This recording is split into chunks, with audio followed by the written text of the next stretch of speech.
namanya tidak tunarungu. Di surat Abasa juga kan sudah jelas itu tunanetra, tapi kata ulama itu mewakili orang difabel. Orang difabel. Ya, memang di situ difabel netra yang tertera di Al-Qur'an. Tetapi sebelumnya itu sudah mewakili. Bagaimana ketika Nabi Nuh alaihissalam berdakwah pada kaumnya, sudah tenar, sudah ini mutafaq alaih, semua ulama sudah meyakininya. Nabi Nuh berdakwah dengan pada kaumnya laila wa nahar, siang dan malam, siang dan malam. Coba ada redaksi yang cukup mengundang pemikiran. Kata ulama, Nabi Nuh berdakwah pada kaumnya, maka kaumnya menutup telinga mereka dengan ujung-ujung kainnya. Benar nggak? Dengan kain-kain mereka ditutup. Maka Nabi Nuh apakah berhenti, kata ulama, berdakwah? Tidak. Nabi Nuh mendatang lagi kepada kaumnya, berdakwah sehingga kaumnya menutup muka mereka dengan kain-kainnya. Kata ulama, identiknya kalau nutup muka itu berarti berdakwah bukan dengan suara. Dengan suara ketutup, dengan isyarat. Ayo ke bahtera kamu selamat.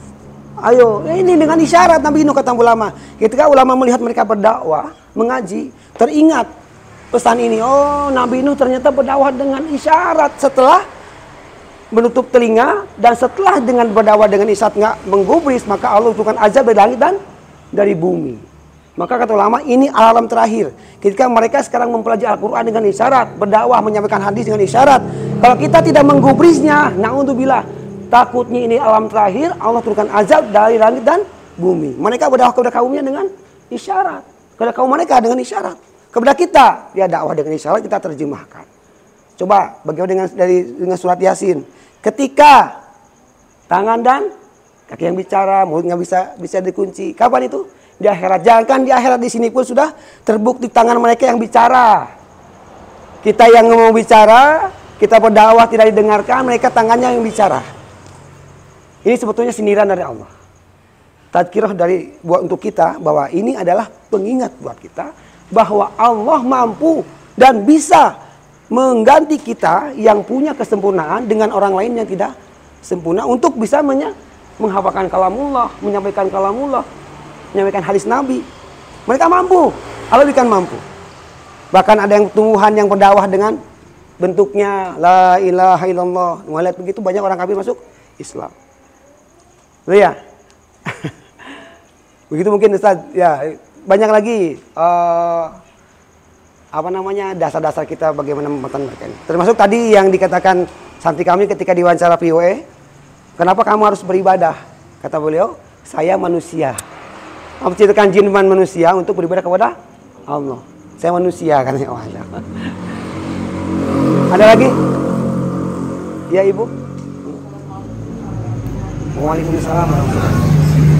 Kami menemukan sesuatu yang unik bahwasanya Ustaz di sini mengasuh santri yang tunarungu, tapi Ustaz sempurna. Ustaz Kafi sempurna, bisa. Istri beliau juga begitu. Artinya insya Allah ya, motivasi apa, kemudian bagaimana memulai itu Ustaz. Artinya pasti kan belajar itu. Benar, ya. Tadinya kami terbayangnya bahwasanya pesantren tunarungu pasti juga pengajarnya tunarungu. Iya. Nah, alhamdulillah Ibu, ini pertanyaan sudah biasa ditanyakan oleh reporter-reporter yang begitu. Apa motivasi kamu? Apa motivasinya? Dan bagaimana memulainya? Motivasi saya ini, ketika saya 2009 bertemu dengan tunarungu, dia insinyur, katanya insinyur mesin. Dia bisnis, bikin satu pengadaan barang di salah satu angkatan darat dulu itu. Nah, saya tanya, berkenalan pakai SMS dulu itu belum pada WhatsApp. Namanya, saya bilang, agama Islam. Tapi ditanya Allah tidak kenal. Dia tanya agama, apa agama? Maksudnya agama. Agama, saya bilang, anak Kristen. Oh, saya Islam. Saya penasaran kalau ditanya agama nggak tahu. Allah nggak tahu, Tuhan tahu. Ada berapa Tuhan? Hitung dulu, Bu. Dia bisnis jago, punya anak, punya istri, tapi nggak tahu Tuhan, nggak tahu Allah. Na'udzubillah. Saya pulang ke Bandung, saya cari ternyata ada. Tetangga saya ada SLB. Dia main ke warnet dekat rumah saya. Ya Allah, saya tanya, ngajak ke pondok, bukan untuk ngajari agama, dulu belum bisa apa-apa. Suruh main silat, suruh main bola, anak-anak. Saya belajar komunikasi dari dia. Sebulan saya bisa komunikasi. Saya tidak punya, alhamdulillah tidak punya anak yang tunarungu atau saudara tunarungu. Tapi karena ketemu dengan kalangan mereka, ternyata mereka nggak kenal agama, ngeri, Bu. Bahkan ketika kenal mereka lebih jauh, naudzubillah, mereka nggak ada rem. Dunia mereka nggak tersentuh. Wah, naudzubillah. So, kalau saya bicarakan di sini mungkin aib dan nggak bagus lah, kotor. Sampai mereka belajar agama pun ketika saya di Bandung buka taklim buat mereka yang udah menikah datang, pulang lagi. Tetap kemaksiatan mereka jalani. Apa? Hadisnya apa? Katanya dengan sholat gugur dosa, dengan Al-Quran gugur dosa. Ya udah saya buat dosa aja, nanti sholat lagi, nanti gugur lagi. Orang dewasa seperti itu pemikirannya. Maka saya, ya Allah, beri jalan. Saya bukan pikiran terbersit, ya Allah. Berarti saya harus menghampiri mereka dalam manusia kanak-kanak. Ketika mereka mau belajar mengenal Allah dari kanak-kanak. Akhirnya saya punya pikiran, ya Allah, saya ingin buat pondok kalau begitu. Dulu nggak ada sedikit pun saya memotivasi untuk bikin pondok. 10 tahun kemudian saya di Bantul, di sini di Jogja, baru kita terima 2 orang santri. Terus 15 orang itu ketika 6 bulan RCTI datang 15 orang. Perempuan 2, 13 putra. Alhamdulillah RCTI mensiarkan nasional datang ke kami. Dari situ nggak sengaja saya bikin pondok. Nggak sengaja. Saya alhamdulillah rumah masih kontrak. 8 rumah itu 7 kontrak. Yang 1 enggak, alhamdulillah. Tapi tetap berjalan. Kenapa? Ini tuntutan. Tuntutan buat saya. Bagaimana kita mau ada empati ke mereka. Kalau nggak kita ada pengorbanan sedikit buat mereka. Nggak apa-apa kita korban tidur dihimpit-himpitan. Saya tidur satu kamar kecil juga. Mereka sama-sama seperti itu. Mereka tidur di barak. Sengaja saya nyari yang barak-barak begini karena biar pengawasannya satu pengawasan dan aman. Kalau kamar-kamar banyak resiko. Alhamdulillah sekarang pengajar ada sekitar 16 orang. Sekarang pengurus ada 23 orang jadi. Semua total 23 orang, santri 156. Dan semuanya alhamdulillah sekarang sudah mulai nyaman di pondok. Nggak ada lagi istilahnya apa itu pondok. Mereka masuk pondok sudah penuh dengan kesadaran. Alhamdulillah. Dan mulai dari 4 tahun yang lalu sampai saat ini, sekarang sudah mulai banyak menginspirasi teman-teman ustadz yang lain. Ada yang mau belajar juga, udah belajar, udah buka maktab, ya. Udah mulai alhamdulillah. Itu Ibu. Isyaratnya dari mereka belajarnya. Dari mereka setahun kemudian saya dipanggil ke sana kemari oleh mereka. Kalau ada acara mereka panggil doa isyarat, panggil ceramah. Kita Isra Mi'raj. Mungkin kita lihat ibu-ibu pakai baju sama seragam pergi taklim. Mereka ngiri, Bu. Lihat bapak keluar dari tahlil, dari syukuran, dari ceramah, lihat sholat Jumat, khotib Jumat, bapak-bapak ngangguk-ngangguk, dia ngapain ya ngangguk-ngangguk, nggak ngerti apa-apa. Itu iri buat mereka. Ketika kita buat majelis taklim buat mereka, banyak yang datang, Ibu. Seminggu sekali itu nggak cukup. Waktu di Bandung saya seminggu 3 kali, seminggu 2 kali datang terus. Alhamdulillah banyak anak angkat saya di Bandung. Tunarungu yang tampilannya sudah sunnah, tetapi pemahamannya masih dasar. Nah dari situ mulai mereka mengenal saya. Jadi saya ketika buat pondok sudah nggak ada halangan lagi. Oh Abu, ini Abu yang isyarat, Saya udah buat pondok, mereka udah nggak aneh lagi, nggak asing lagi. Jadi sebelum saya buat pondok, saya udah dikenali di dunia mereka. Begitu, alhamdulillah. Mungkin Ibu bisa mewakili itu apa, bisa dipahami. Sedikit banyak ya. Ada lagi teman-teman yang lain? Monggo.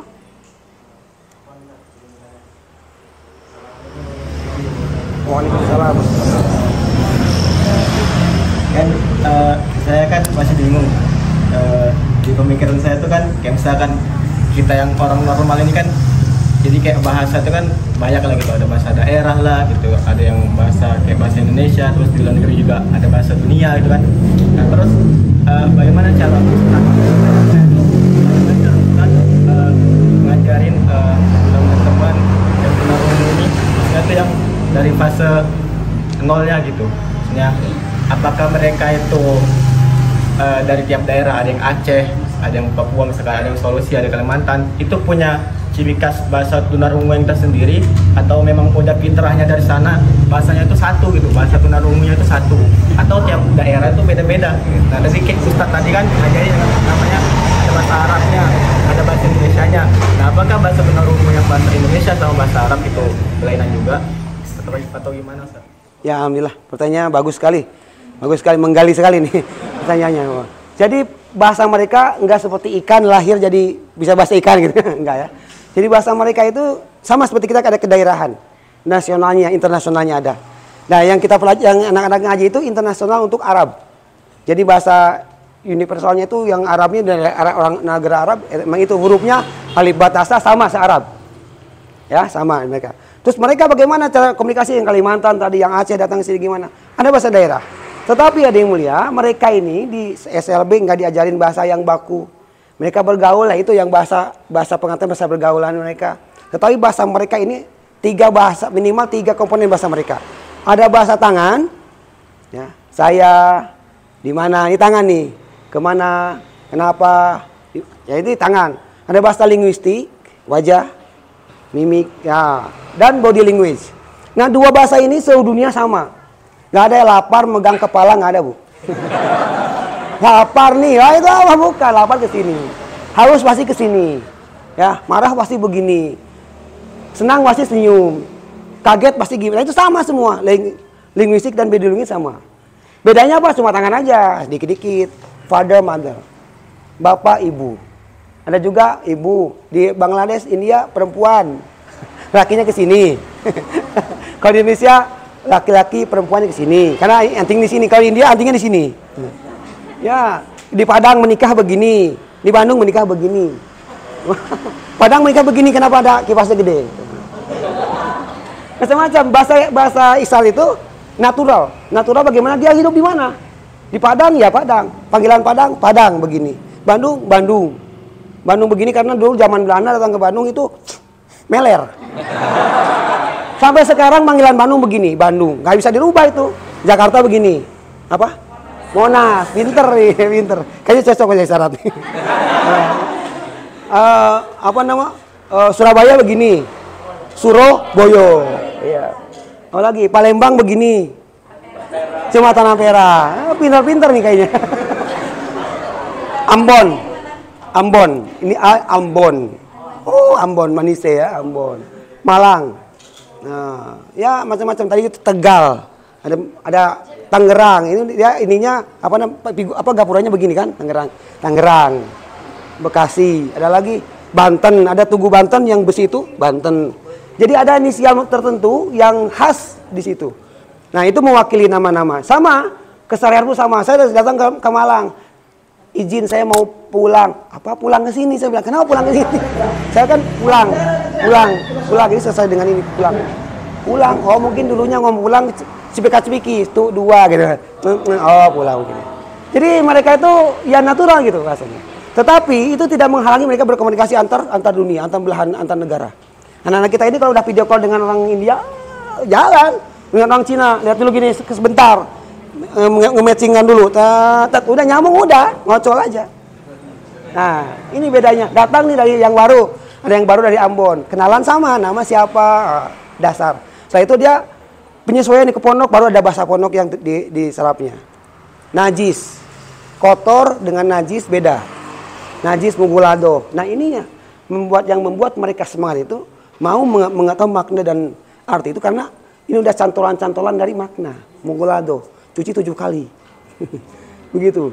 Najis, muafafah. Nah, mutawasito. Jadi mereka itu natural bahasa dan mudah dipahami. Setiap negara mudah memahami. Beda sedikit saja. Kalau kita datang ke Cina setahun belum beres. Ya, datang ke Jepang, waduh lain lagi. Udah mirip-mirip tapi beda lagi. Kita budaya mereka lebih hampir sama, bisa bilang sama. Begitu ya untuk bahasa ya, bukan lagi langsung paham. Kita banyak terima anak yang baru masuk, belum pernah sekolah, baru masuk ke sini. Tapi kita bina dengan ini baik, nah, karena ada mahal di sini, ada suasana agama, ini celup langsung terasa sehari dua hari langsung ikuti. Gitu. Ada lagi? Atau kita yang mau tanya? Oh ya. Kalau sholat pagi ini kan jamaah kan dari Aduh. Soal tanyaan. Mereka ini kan nggak bisa dengar suara imamnya. Bagaimana mereka sholat fardunya dan juga apa ada bedanya dengan sholat sunnahnya? Kalau sholat dibedain bid'ah ya? Tidak bisa. Sholat sama, hanya bedanya mereka karena tidak bisa mendengar. Jadi nggak ada dalil ustadz di depan semua. Bagi mereka yang berlaku. Ustadz menyebar. Satu di sini ustadz, belakang imam satu. Sana ujung sana satu, belakang satu. Jadi mereka bergesekan, makanya saf harus rapat. Jadi Yang paling parah itu dari sujud ke duduk. Nah, maka imamnya yang jadi imam mereka harus tahu intervalnya seperti segimana sih biasa mereka. Subhanallah, subhanallah, subhanallah. Dah 3 kali cukup. Di akhir sujud jangan ditambah doa. Sunnah buat kita nanti aja. Sunnah buat kita, buat mereka mendolimi, buat mereka bangun, duduk lagi. Duduk lagi. Batal 3 kali batal. Bangun. Akhirnya berjagang bini terus. Nunggu imamnya bangun. Bangun. Bahaya. Nah, ini untuk sholat mereka, maka posisi kita mensiasati. Nah, untuk sholat mereka sunnah-sunnahnya, mereka hafalan Qur'annya diulang di sholat. Dia begini. Kalau kita itu pikiran kemana, kunci, pisau di mana, kunci di mana ya. Tapi mereka enggak. Pikiran mereka ke huruf yang akan dilafalkan dengan tangan. Ini bukti sirnya mereka. Kalau kita kan Bismillahirrahmanirrahim. Harus ada gerak. Kita kan ada gerak. Kalau kita sholat gimana? Nggak sah itu kan, menurut Imam Syafi'i. Kalau kita, mereka geraknya di mana? Ini sedikit aja, nggak usah sempurna. Bukti dia baca. Bahkan di tahajudnya mereka memanjang-manjangkan sholat untuk ini, untuk hafalan Quran. Allahu Akbarnya Allahu Akbar. Bahkan untuk apa? Untuk dia fokus, khusyuk, tawajuh di sholat. Kalau begini saja ikut imam, namun dia sama dengan kita, namun sama. Makanya dia gerakan. Begitu asalnya dari ujian. Ketika ujian berikutnya, kok lupa lagi, kenapa? Oh, nggak diamalkan. Maka diharuskan mereka mengisyaratkan. Insya Allah ya, bab sholat udah ya. Kayaknya ini harus mondok ini biar jelas. Insya Allah ya. Kurang lebihnya mohon dimaafkan. Kalau masih kurang, datang lagi ke sini. Biar pahalanya pertama terus. Insya Allah Allah berikan rahmat dan maghfirah ketika silaturahim. Semakin banyak silaturahim, semakin banyak rahmat dan maghfirah insya Allah ya. Yang benarnya datang dari Allah SWT, mohon maaf atas kehilafannya. Karena waktu mungkin sudah, mohon maaf nih, kita nggak mempertimbangkan makan kesorean.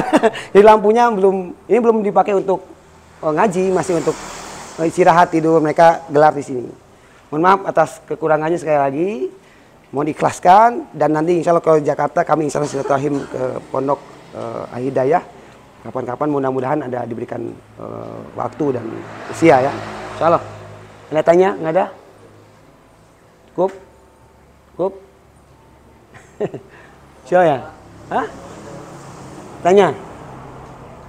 Siapa? Harus sendiri. Tanya. Oh iya. Apa? Saya mau tanya, apa tujuan teman-teman semua datang ke sini gitu?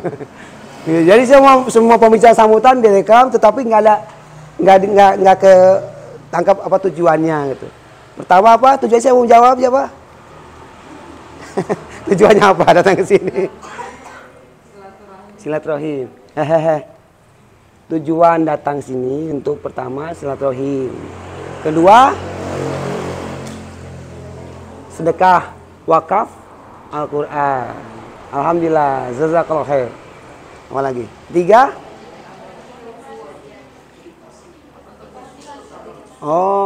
menambah motivasi untuk tambah semangat lagi. Ya, dan wisata Jogja. Bohong kalau nggak ada wisata, bohong. Wisata kemarin ke Bandung ya. Sama mereka juga kemarin ke Bandung wisata. Rihlanya ke Bandung. Sambil mudik kitanya. Orang Bandung aslinya. Ya, dah. Ada lagi. Waktu udah habis ya. Mau tanya lagi? Apa? Tanya, ya. Bagaimana perasaan teman-teman yang dengar belajar Al-Quran? Bosankah atau malaskah gimana? Maksudnya? Bagaimana teman-teman yang dengar nih? Apakah ada rasa bosan atau malas mau belajar Al-Quran? Coba jawab. Apa? Gimana? Saya balik tanya. Kamu malas nggak? Bosan nggak? Bosan enggak? Jujur? Asli? Enggak? Gimana? Ada jawab? Enggak? Enggak ada? Hah? Gimana? Ada bosan, ada malas. Kadang-kadang ada bosan, kadang-kadang ada malas. Tapi tetap berusaha istiqomah, tetap ngaji. Sama. Nah itu kan mereka merasa dibedakan dulunya kan. Wah, dibully, dibedakan, saya begini, dia begitu. Nah, sekarang dia merasa ada kesamaan. Hafal Quran, sama bosen kan. Insya Allah ya. Ya, sudah cukup ya. Cukup dulu ya. Insya Allah, mungkin cukup dulu. Insya Allah, mungkin diteruskan, monggo silakan.